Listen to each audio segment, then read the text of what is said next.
Amigas y amigos de Ecuador TV, muy buenos días y bienvenidos a este informativo, a Telediario. Son las 6 en punto de la mañana y nosotros en este martes 16 de marzo le contamos qué pasa en nuestro país y en el resto del planeta. Comenzamos con nuestros titulares. Bienvenidos.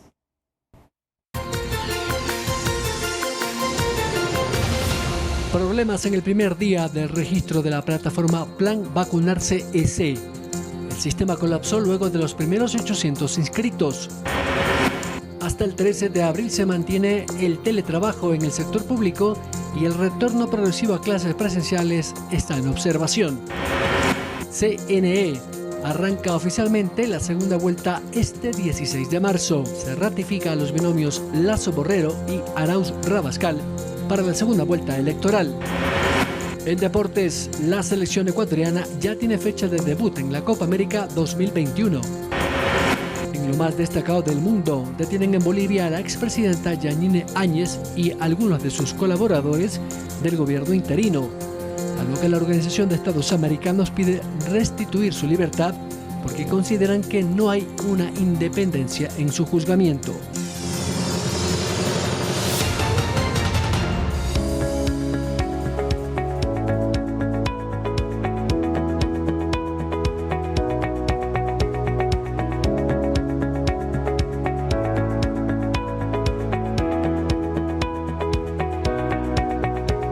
La campaña electoral iniciará este martes y el calendario no se modificará. Los finalistas a la segunda vuelta, Andrés Arauz y Guillermo Lasso, podrían iniciar la pauta en los medios de comunicación para la promoción de sus planes de gobierno. Así lo señalaron el vicepresidente Enrique Pita y el consejero José Cabrera, pese a que todavía la sentencia del Tribunal Contencioso Electoral no se ha ejecutoriado.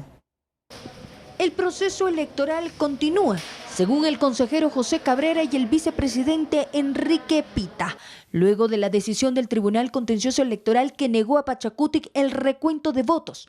El calendario marca para este martes como el inicio de la campaña electoral para la segunda vuelta. Los candidatos pueden iniciar sus campañas. Esto pese a que los resultados del 7 de febrero y que los finalistas Andrés Arauz y Guillermo Lasso aún no han sido proclamados formalmente, pues todavía existe tiempo para que Pachacutic presente los recursos de ampliación y aclaración ante el TCE. Sí, obviamente si hay un tema de esos, simplemente será la aclaración, pero la sentencia no se modificará. Pero quienes buscarán captar los votos para ganar la presidencia en la segunda vuelta ya podrían iniciar los trámites para la promoción en medios de comunicación. El inicio de todos los requisitos empezaría el día de mañana, el inicio de los requisitos que tienen que presentar las organizaciones políticas para que se pueda contratar a los medios de comunicación para la promoción. Hasta que llegue la notificación del máximo órgano electoral de que no existen causas pendientes en trámite, el árbitro electoral no podrá dar paso a una impresión de papeletas.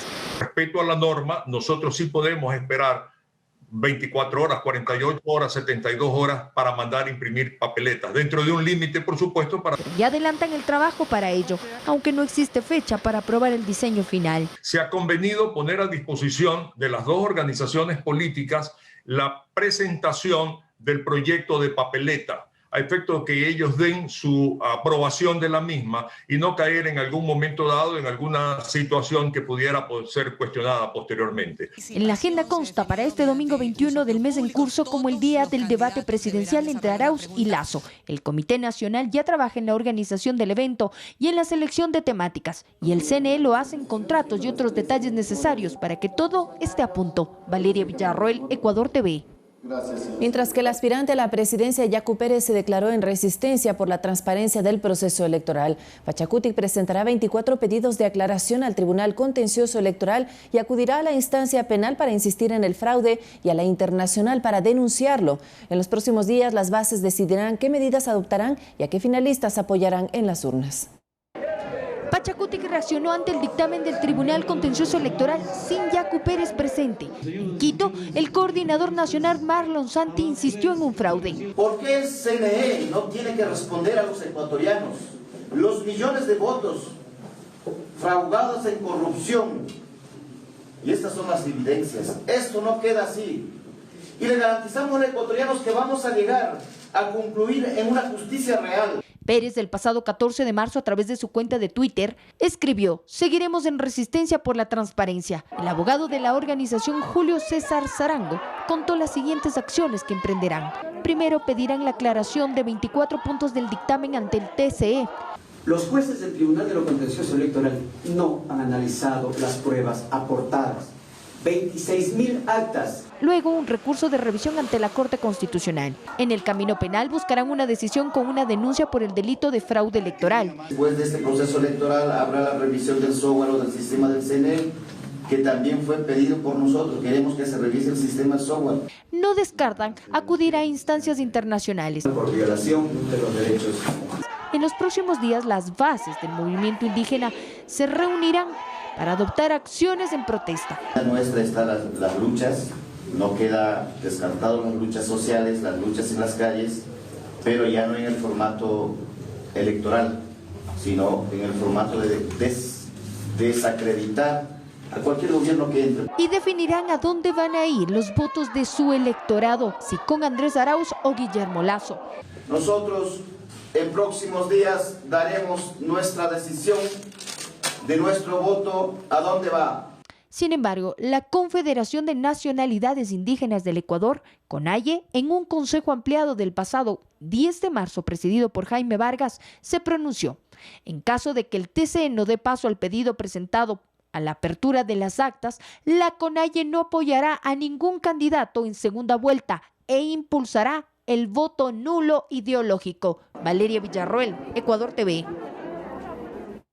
Y se le cerraron las puertas a Pachacutic y al aspirante Yacu Pérez, que ya no podrá impugnar los resultados del 7 de febrero ni aparecer en la segunda vuelta electoral, luego de la sentencia del Tribunal Contencioso Electoral que negó un reconteo de votos. El organismo ratificó que quienes medirán fuerzas en el balotaje serán Andrés Arauz y Guillermo Lasso.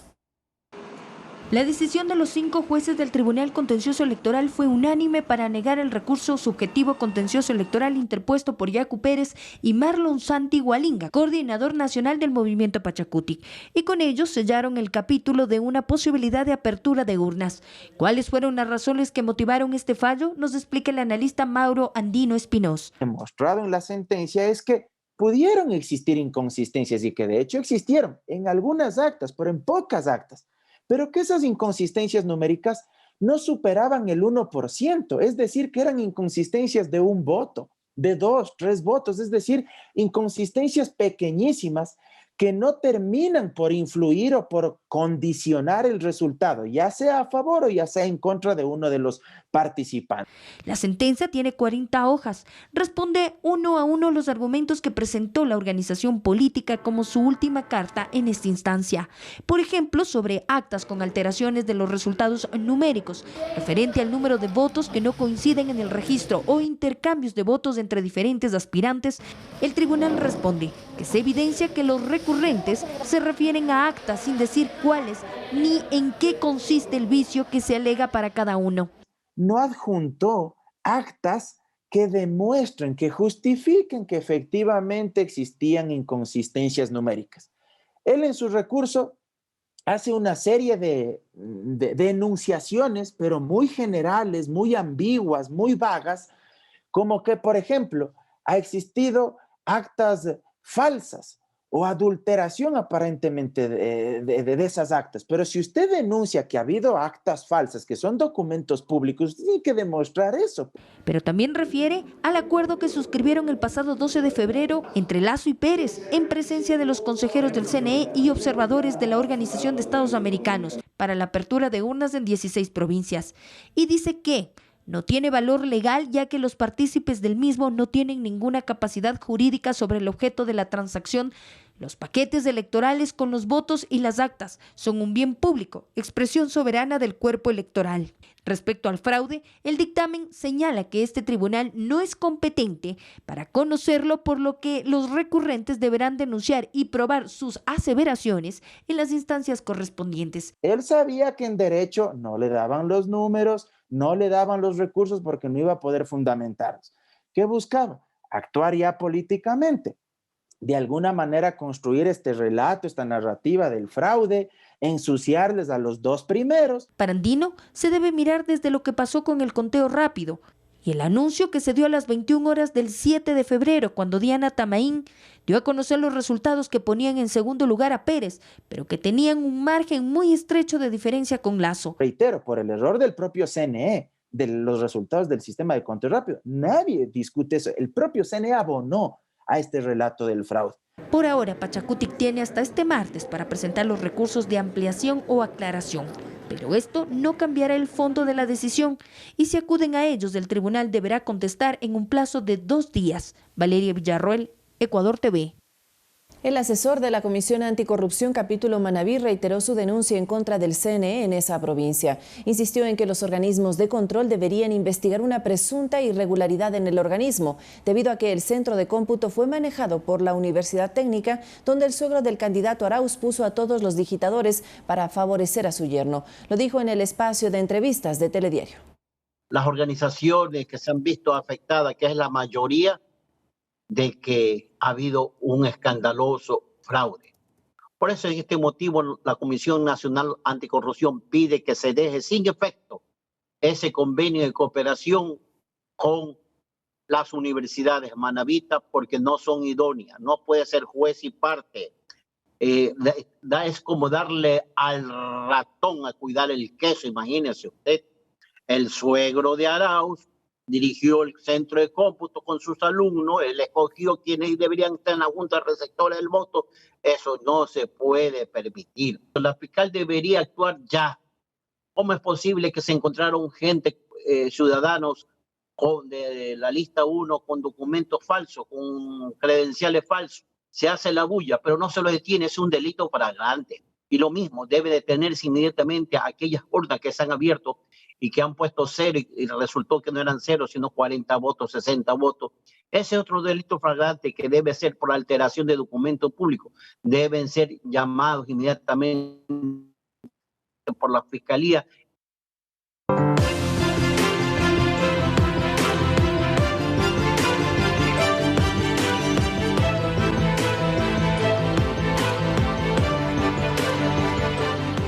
El Ministerio de Salud anunció que desde este 15 de marzo los adultos mayores de 65 años podían inscribirse en la plataforma Plan Vacunarse EC. Sin embargo, hubo dificultades para acceder al registro.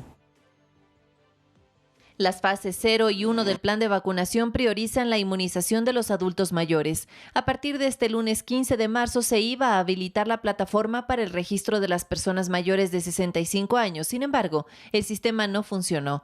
Patricio Torres, de 78 años, intentó desde las 9 de la mañana realizar el trámite, pero no lo logró. Se me hacía mucha ilusión y mucha expectativa, pero he pasado casi toda la mañana tratando de ingresar a la plataforma y desafortunadamente no he podido ingresar.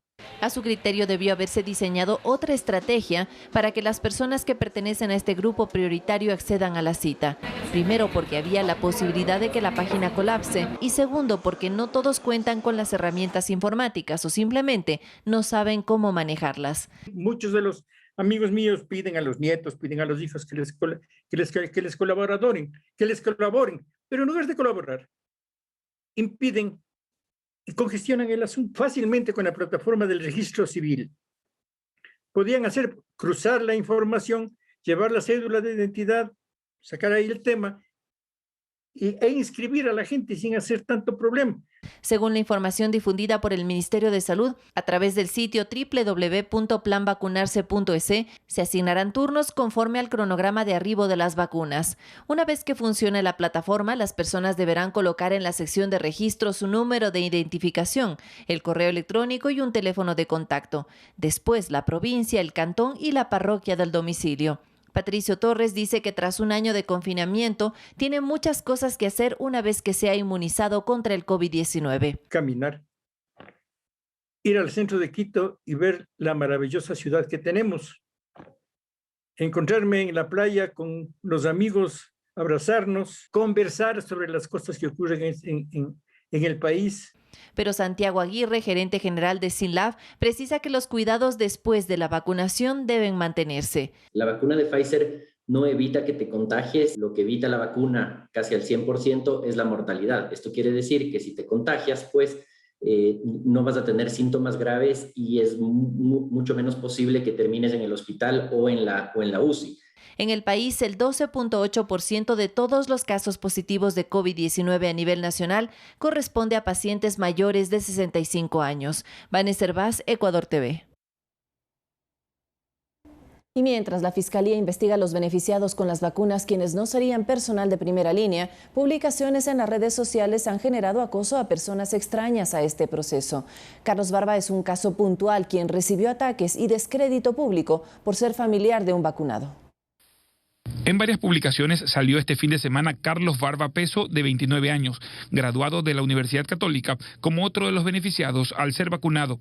Hablamos con él y dice que todo ha sido mal interpretado. Yo contento por la vacuna que recibe mi hermano porque él es médico, entonces lo que yo hago es publicarlo. Y la situación es que confunden a mi hermano conmigo y divulgan la foto como que yo me he vacunado. Entonces comienzan a decir que otro, tras eso no dicen lo que soy, sino que dicen otro o estudiante de la Universidad Católica vacunado, o otro abogado vacunado. También involucran en la publicación a la empresa donde trabajo. En 2 horas su vida cambió, pues recibió todo tipo de insultos y agravios, lo que le ha generado problemas en su trabajo y en su entorno. Esto se replicó tan rápido que llegaron hasta noticias hasta en Quito, personas en el exterior que habían visto mi foto y me estaban preguntando que qué había pasado. Otras personas ya con otros temas, ya directamente a utilizar términos ya menos apropiados, en insultos, en agravios contra mi parte. Entonces, mientras Carlos Barba busca limpiar su nombre, la justicia sigue investigando de oficio a la joven pareja que fue vacunada en el Teodoro Maldonado por el delito de ejercicio ilegal de la profesión. Mientras esto sucede, circuló en redes la vacunación de miembros del Club Rotario. A través de un comunicado, los principales del club justificaron lo actuado por ser personas de más de 65 años catalogadas como vulnerables. Y después de la evaluación de la situación epidemiológica del país, el Comité de Operaciones de Emergencia Nacional resolvió prolongar la modalidad de teletrabajo un mes más, así también las actividades docentes en las instituciones educativas que no tienen aprobado el plan de continuidad. Los hospitales públicos y privados trabajan a su máxima capacidad. Se cumplió un año desde que el Hospital IES Quito Sur recibió a su primer paciente COVID. Desde ese momento hasta la fecha, 70.000 pacientes con sintomatología respiratoria han sido atendidos en esta casa de salud. Hoy las instalaciones siguen al 100% de su capacidad. Se registran 319 pacientes hospitalizados, 45 en la unidad de cuidados intensivos y 45 más en espera de un espacio en esta área. Según explica Francisco Mora, coordinador de Vigilancia Epidemiológica, los casos no disminuyen y ya no solo por pretextos como las elecciones o el feriado, sino simplemente por el relajamiento de la población. Nos damos cuenta que con toda la aglomeración que existe y la falta de cuidado a nivel de ámbito social genera esta tendencia y dependerá evidentemente de la responsabilidad social que se ha visto disminuida a lo largo de las semanas. El panorama es similar en cada clínica y hospital del país. El informe situacional del Ministerio de Salud reveló que la tercera semana de marzo comenzó con 302.498 casos positivos, 16.000 más que al inicio del mes. Nuestro mensaje como hospital y llevando el mensaje de todos los médicos y de todas las personas de primera línea es que por favor hagan uso del tema de la mascarilla, el distanciamiento social, el lavado de manos, que cumplan con todas las normas de bioseguridad. Eso es nuestro pedido. Frente a esto, el COE Nacional resolvió que el teletrabajo se extienda un mes más en las instituciones de la función ejecutiva, es decir, hasta el 13 de abril, y se exhortó a las demás funciones del Estado e instituciones privadas a acoger la disposición. ¿Por qué al 13 de abril? Porque viene un feriado muy cercano e inmediatamente la segunda vuelta electoral, que de acuerdo al CNE ratificado va a ser el 11 de abril. En el caso del sector educativo, los docentes de todo el país se mantendrán en el trabajo a distancia, salvo aquellos que laboren en escuelas y colegios cuyos planes de continuidad educativa fueron previamente aprobados. La vigencia de esta medida estará supeditada a la evaluación de la situación epidemiológica y de la capacidad hospitalaria en cada provincia. Vanessa Hervás, Ecuador TV. 1.500 agentes de seguridad y control no se dieron abasto este fin de semana en Quito. Según la autoridad, se sancionaron a centenas de personas, prostíbulos clandestinos, bares no autorizados, mal uso de licencia de funcionamiento, peleas de gallos prohibidas e incluso corridas de toros. Según los registros, es el peor fin de semana de los últimos 3 meses, con el mayor número de incivilidades, desórdenes e incumplimiento de la normativa municipal. Escuchemos más. Entre la noche del pasado 12 de marzo y este domingo 14, la Agencia Metropolitana de Control AMC desplegó varios operativos simultáneos. 3 de ellos macro, conjuntamente con la Intendencia, Policía, Secretaría de Seguridad, agentes de control, recorrieron sectores como El Quinche, La Loya, El Faro, Quitumbe y La Delicia. El personal técnico recorrió además las 9 administraciones para verificar quiénes están incumpliendo la ley. 150 funcionarios de control formaron parte del operativo. 60 puntos fueron controlados y un despliegue de más de 1.500 personas. Hemos encontrado más de 10 canchas sin ninguna medida de bioseguridad y aglomeraciones como esta en la que nos encontramos en este momento en la lucha de los pobres. Y además hemos tenido que intervenir fiestas clandestinas que han superado más de 10. Estamos trasladando y consolidando los datos finales, pero nosotros hemos tenido más de 17 intervenciones de fiestas clandestinas desde el día jueves. Así que finalizada la jornada podremos decir que hemos sin duda realizado más de 120 operativos. Y se despejó a un total de 1.500 personas en diferentes indisciplinas como reuniones masivas, fiestas clandestinas, corridas de toros, peleas de gallos, juegos deportivos en canchas con aglomeraciones y no autorizadas, además de prostíbulos disfrazados de restaurantes. En estos 97 actos sancionatorios por realizar actividades económicas en espacio público no autorizado, embriagarse en espacio público o veredas, no contar con licencia de funcionamiento LUAE o su mal uso, o falta de medidas de bioseguridad, entre otras. No comprenden la emergencia sanitaria que estamos viviendo y tampoco comprenden la necesidad de cumplir la normativa que lo único que busca es cuidar la salud de todos. Estamos bastante preocupados por este irrespeto e indisciplina ciudadana. Jamás se ha visto un fin de semana tan sensible como el que estamos viviendo en estos momentos. Jamás hemos tenido que suspender tantos eventos como el día de hoy. Byron Galarza, Ecuador TV.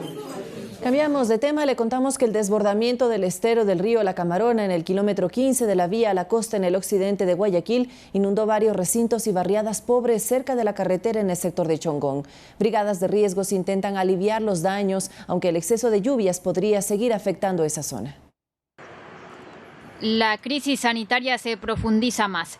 Y nuevamente las autoridades nacionales se han comprometido con la provincia de Manabí. El tema de salud nos supieron manifestar que ya los medicamentos van a llegar, van a acelerar los procesos de adjudicación, que también se convierte muchas veces en una traba para poder adquirir estos medicamentos. Muchas acciones están centradas en la atención de afectaciones por lluvias. Es así que los esfuerzos han tenido que ser divididos. Una pandemia que sigue costando vidas y precipitaciones con miles de viviendas afectadas, ya sea porque han sufrido inundaciones o porque se han destruido por completo. En la última actualización teníamos más de 1.200 hectáreas afectadas en lo que tiene que ver producción agrícola acá en la provincia y más de 600 familias perjudicadas. Recordemos que no todas las familias han perdido todo, pero sí tenemos una afectación en más de 600 familias. En contexto de crisis por la COVID-19, las cifras de casos positivos en Manabí pasan de 22.000, mientras aún hay temas pendientes como abastecimiento de insumos, pagos a trabajadores de la salud y equipar a los hospitales de la provincia. Y el gobernador de Manabí, Tito Nilton Mendoza, indicó en la sesión del COE Nacional llevada a cabo en Puerto Viejo que las autoridades se comprometieron a dotar de medicinas a los hospitales. Asimismo dijo que hay un balance de las afectaciones por lluvias en la provincia negativo, una de las más afectadas por el proceso invernal y la emergencia sanitaria. La lluvia empezó a las 17:30 de este domingo. Con ella el río La Camarona empezó a desbordarse. En media hora, el nivel del agua en el caserío El Tigre superaba el 1,5 metros. Sigue subiendo. Con la ayuda de una cuerda, evacuaron a los niños y adultos mayores, quienes temían que la corriente los arrastrará. Había niños atrapados en las casas, en los interiores, entonces no podían salir porque ya el caudal del agua estaba muy fuerte, muy correntoso. A mí se me bajó la presión y me llevaron cargada. Yo no podía, así está ahí el agua, mire cómo está. Lograron salvar sus vidas, pero no gran parte de sus enseres, electrodomésticos y animales. Se me fue la comida, ahí está mojado un poco de cosas mías. Se han ido mis pollos, mis patos. Tienen lodo en su interior y vemos también que el canal que está aquí cerca del caserío pues está con palizada. El río La Camarona está prácticamente lleno de sedimentos, ¿no? Ya el río está totalmente plano. Lo que necesitamos aquí es profundidad al río La Camarona para evitar lo que está pasando actualmente. Hemos venido haciendo la gestión ante la prefectura para que se realice el dragado del río La Camarona, por cuanto su cauce prácticamente está demasiado corto, demasiado bajo. Hoy 22 familias están afectadas. Muchos amanecieron bajo carpas a un costado de la vía a la costa, en el kilómetro 53. Allí reciben atención médica. Temerosos de que la situación se repita, permanecen fuera de sus hogares y a la espera de ayuda humanitaria. Mientras tanto, en Loja se registró un promedio de lluvias récord en menos de 24 horas, lo que ocasionó el colapso del sistema de alcantarillado, el daño de colectores de agua, lluvias e inundaciones en varios sectores. Según el municipio, se contabilizan unos 5 millones de dólares en pérdidas provocadas por el invierno. Así quedó la ciudad de Loja luego del intenso aguacero del fin de semana. Lodo y escombros producto del desbordamiento del río Malacatos. Las aguas ingresaron a los locales comerciales mientras los propietarios trataban de salvar sus pertenencias. En otros sectores, árboles cayeron sobre la calzada, derrumbes amenazan las viviendas aledañas. El Servicio Nacional de Gestión de Riesgos y Emergencias sigue entregando asistencia humanitaria a familias que más necesitan. El mayor perjuicio se vio en el mercado mayorista. La sección de venta de flores quedó destruida. Las pérdidas sobrepasan los $100,000. 33 puestos aquí. Hay muchos que han perdido casi todo, otros la mitad y así. Las vías de la provincia son cerradas por derrumbes que impiden el paso vehicular. Aquí en el sector Dos Puentes cruzan a pie. Es uno de los 3 derrumbes que tienen que pasar. La gente clama por ayuda. Y con los derrumbes que se caen en las casas, no hemos podido dormir, los vecinos todavía hemos pedido posada al lado donde se puede. Y por último, arriesgando la vida, nosotros estamos cruzándonos el río que está crecido para evacuar a estas criaturas, para dejarlos acá arriba de los parientes. Eduardo Orellana del Ministerio de Transportes ha coordinado la atención en las vías de responsabilidad estatal. La maquinaria no da abasto. Aspiramos en el día de hoy poder ya habilitar, desalojar todos estos escombros. Los taludes están sobresaturados, es necesario circular con precaución. Y pues la red vial estatal de la provincia de Loja está seriamente afectada en su totalidad, ¿no? Las familias damnificadas están en sitios acogientes. No es posible habilitar un albergue por los casos de COVID que crecen en la ciudad. Tenemos más información. Los videos de las cámaras de monitoreo del Centro Penitenciario del Turi y las imágenes captadas por un dron del Consejo de Seguridad Ciudadana son piezas claves en la investigación que realiza la Fiscalía y la Policía Nacional en el caso de la masacre registrada en estas instalaciones. Las autoridades han intentado conseguir el testimonio de privados de la libertad sin éxito hasta el momento. Se cumplió una importante diligencia como parte de las investigaciones en torno a la matanza de 34 privados de libertad de la cárcel de Turi en Cuenca. Transcribiendo o sacando las identificaciones de los diferentes videos que han sido remitidos tanto por Centro de Rehabilitación Turi como por el Consejo de Seguridad Ciudadana, en donde se habían captado las imágenes de lo que ocurrió el día 23 de febrero. Según el fiscal, estos videos son piezas clave para determinar responsabilidades de la masacre registrada en el pabellón Tomebamba. Va a permitir establecer y dar con la identidad de muchas personas. A esto se suman los testimonios de reos que presenciaron el macabro hecho, pero hasta ahora no existe ninguna versión debido a los traslados de internos de alta peligrosidad a otros centros penitenciarios. Y al momento nosotros desconocemos inclusive en qué ciudad o en qué centro están, ¿no? Nosotros las distancias hay que eso ya en el tiempo que nosotros debemos recabar los elementos de convicción, porque necesariamente tendrá que trasladarse el equipo de fiscales a los diferentes lugares donde están asignados los diferentes personas privadas de la libertad que estuvieron en el pabellón y que de alguna manera ellos pueden dar alguna información, si es su deseo colaborar, ¿no? Y es que también investigan el ataque a un destacamento policial del Cantón El Triunfo en el Guayas, pues estaría involucrada la cárcel de Turi. Hay muchas probabilidades de que haya existido alguna discusión desde un centro carcelario. Eso es lo que tenemos en información preliminar, pero está en investigación previa todavía. Sobre este caso, hay un ecuatoriano y un venezolano detenidos. Y el Ministerio de Agricultura, con su organismo adscrito, el Instituto de Investigaciones Agropecuarias, presentó el Fondo para la Investigación Agropecuaria, un instrumento financiero para promover programas y proyectos de investigación en esta materia. La ley dispone que el fondo sea el equivalente al 1% del Producto Interno Bruto agrícola, que en promedio corresponde al 8% del Producto Interno Bruto de todo el país, lo que representaría al menos unos 50 millones de dólares. Con la investigación, según el ministro Javier Lasso, llegarán nuevas oportunidades para las universidades e instituciones especializadas. Una parte de este fondo será dirigido a proyectos concursables. Esta asociatividad entre el productor y el Instituto de Investigación es bueno para el país y para el mundo. No nos olvidemos que Ecuador es el cuarto país de mayor megadiversidad genética del mundo. Y con el clima que tenemos y todo, tenemos para hacer maravillas. Hasta el último día como si fuera el primero. No me escondo nada. No dejo un proyecto o una información para que el otro no la use. No, la pongo al servicio de esa transición ordenada hasta el último día. Porque si no se hace así, quien sufre es la familia campesina. Quien sufre es ese joven que está desencantado por el campo y que ya con el programa de Joven Rural estamos reencantándolo. Las cifras de desnutrición crónica van en aumento. Ecuador adquirió hace casi 3 décadas el compromiso de erradicar este problema de salud del que aún no se ven resultados satisfactorios, convirtiéndose en otra deuda con los ciudadanos que se agudiza tras la pandemia.